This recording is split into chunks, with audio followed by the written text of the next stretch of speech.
So when we talk about window tint, we offer three main styles. And a quick and simple way to think about it is good, better, best. So we offer XPEL Prime's lineup, and the good one starts at XPEL Prime. XPEL Prime CS stands for color stable. This is going to give you your aesthetics. This is window tint as you've always known it, and it's a traditional dyed film, while it's still gonna block out all the UVA and UVB rays.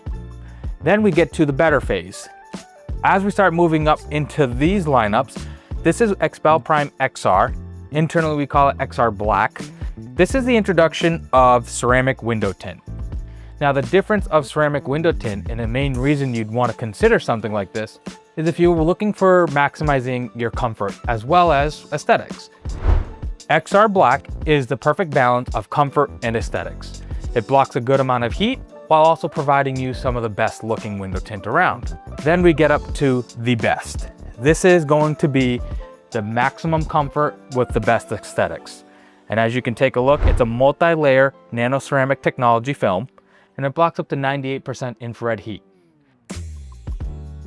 So whether you're looking for basic window tint or the top of the line, Automotive Elegance has you covered.